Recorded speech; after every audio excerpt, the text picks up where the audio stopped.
Assalamualaikum warahmatullahi wabarakatuh. Halo semua, salam sejahtera untuk kita semua. Pada kesempatan ini, izinkan saya menyampaikan penjelasan mengenai manajemen kinerja yang gagal di perusahaan Wells Fargo, khususnya bagaimana praktik manajemen kinerja yang tidak tepat justru dapat menimbulkan kegagalan sistematik dalam organisasi. Pertama-tama, apa itu manajemen kinerja? Manajemen kinerja adalah proses sistematis yang bertujuan untuk memastikan bahwa karyawan dan organisasi bekerja secara efektif untuk mencapai tujuan strategis perusahaan. Hal ini mencakup penetapan tujuan atau goal setting, pemantauan dan evaluasi kinerja, pemberian umpan balik, pengembangan karyawan secara berkelanjutan. Namun, kenyataannya banyak organisasi yang gagal menjalankan sistem ini dengan baik. Salah satunya adalah Wells Fargo, yang menjadi contoh nyata dari kegagalan manajemen kinerja yang berdampak besar secara internal maupun eksternal. Apa saja sih akar permasalahan dalam manajemen kinerja pada Wells Fargo? Terdapat beberapa kesalahan mendasar dalam sistem kinerja Wells Fargo. Yang pertama adalah penilaian tahunan yang tidak relevan. Sistem penilaian terlalu kaku dan berbasis target angka tahunan yang tidak mempertimbangkan dinamika kerja harian. Yang kedua adalah tujuan yang tidak smart. Tujuan yang tidak diberikan kepada karyawan bersifat kuantitatif ekstrim, seperti harus membuka 8 akun baru per hari tanpa mempertimbangkan apa hal tersebut realistis dan bermakna. Ketidakselarasan tujuan individu dan organisasi. Karyawan didorong mengejar target penjualan tanpa mempertimbangkan nilai-nilai organisasi seperti integritas dan kepercayaan nasabah. Yang keempat adalah budaya persaingan yang tidak sehat. Tercipta iklim kerja yang penuh tekanan dan persaingan internal yang mengakibatkan praktik tidak etis seperti membuka rekening tanpa sepengetahuan nasabah. Dampak dari kegagalan manajemen kinerja. Akibat sistem yang salah arah ini, Wells Fargo mengalami berbagai konsekuensi serius. Yang pertama adalah penurunan produktivitas nyata. Karyawan bekerja dengan tekanan tinggi namun tanpa hasil berkelanjutan karena fokusnya yang sempit pada kuantitas, bukan kualitas.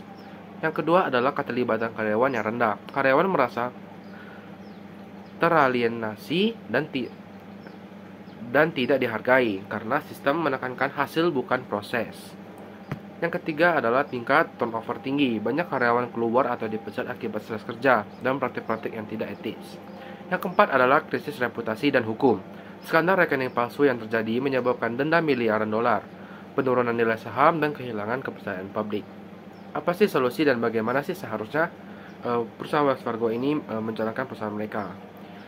Berdasarkan pada materi atau penyampaian saya yang di atas, ada beberapa nih solusi yang dapat dilakukan oleh perusahaan Wells Fargo. Yang pertama adalah beralih ke umpan balik berkelanjutan. Daripada menunggu penilaian tahunan, organisasi harus memberikan feedback real time dan membangun komunikasi dua arah yang sehat.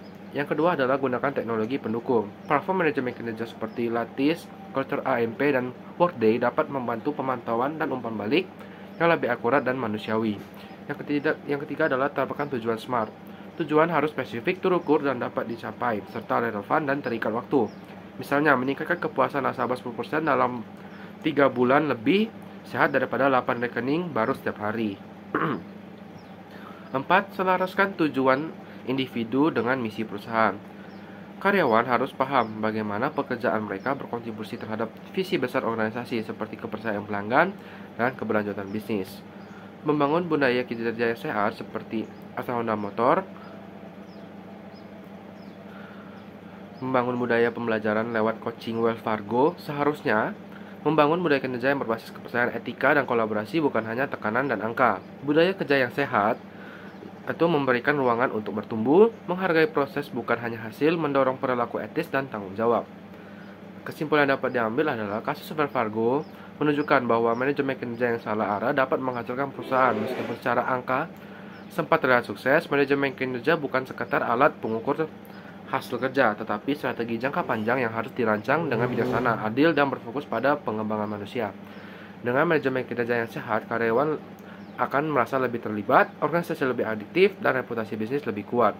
Mungkin sekian saja yang dapat saya sampaikan. Apabila selama penyampaian materi ini saya ada salah kata, saya mohon maaf. Saya akhiri, wassalamualaikum warahmatullahi wabarakatuh.